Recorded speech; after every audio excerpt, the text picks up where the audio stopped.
Jesus said, "The kingdom of heaven is within you." I think if he lived nowadays, instead of kingdom, he would have said dimension. And heaven refers to a sense of vastness or spaciousness.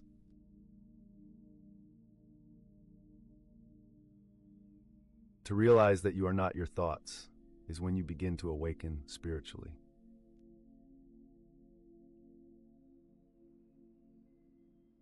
I'm grateful for always this moment, the now, no matter what form it takes.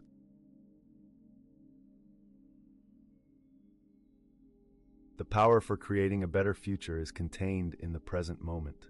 You create a good future by creating a good present.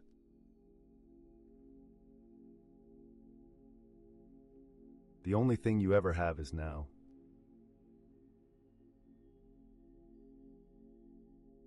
The more you live in the present moment, the more the fear of death disappears.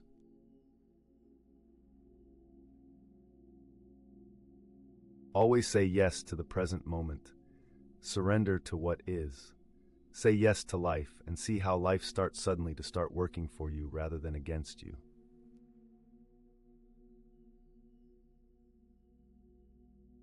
Realize deeply that the present moment is all you ever have. Make the now the primary focus of your life.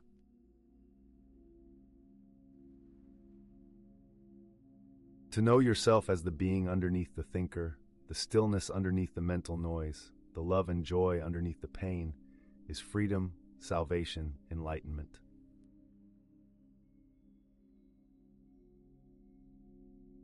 Don't wait to be successful at some future point. Have a successful relationship with the present moment and be fully present in whatever you are doing. That is success.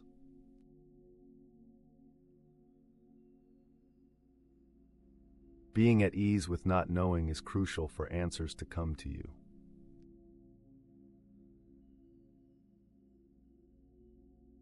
Love is a state of being. Your love is not outside, it is deep within you.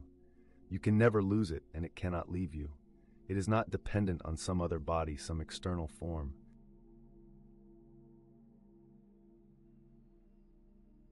If you are not living this moment, you are not really living.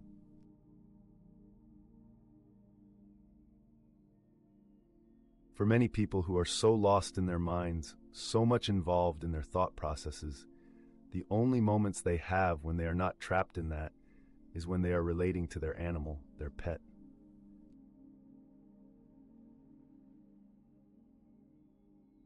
Any action is often better than no action, especially if you have been stuck in an unhappy situation for a long time.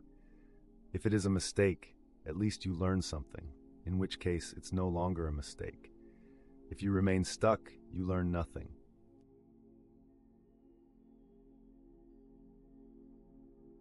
Most humans are never fully present in the now, because unconsciously they believe that the next moment must be more important than this one. But then you miss your whole life, which is never not now.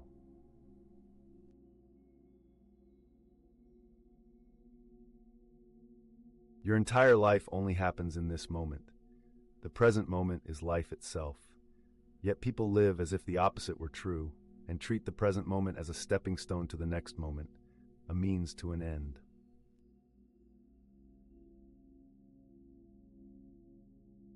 When you take your attention into the present moment, a certain alertness arises. You become more conscious of what's around you, but also, strangely, a sense of presence that is both within and without.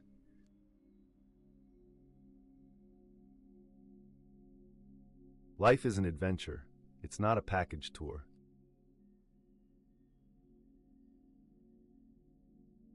You can always cope with the present moment, but you cannot cope with something that is only a mind projection. You cannot cope with the future.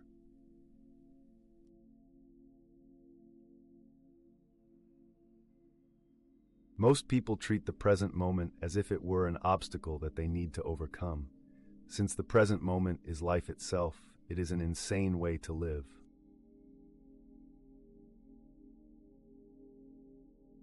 Was Jesus the Son of God? Yes, but so are you. You just haven't realized it yet.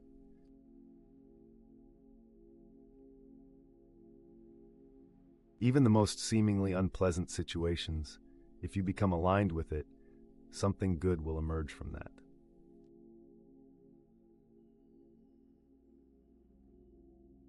It is through gratitude for the present moment that the spiritual dimension of life opens up.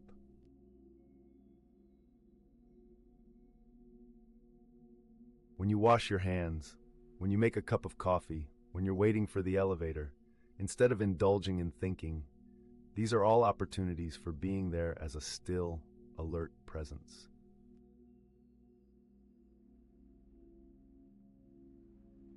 Your love is not outside, it is deep within you. You can never lose it, and it cannot leave you. It is not dependent on some other body, some external form.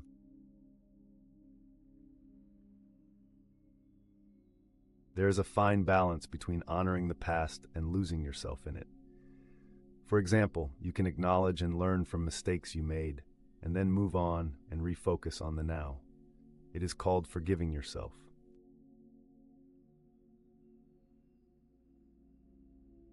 Acceptance looks like a passive state, but in reality it brings something entirely new into this world. That peace, a subtle energy vibration, is consciousness.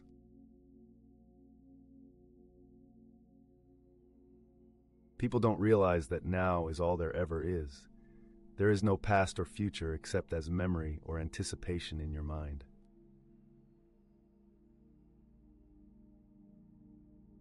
Discontent, blaming, complaining, self-pity cannot serve as a foundation for a good future, no matter how much effort you make.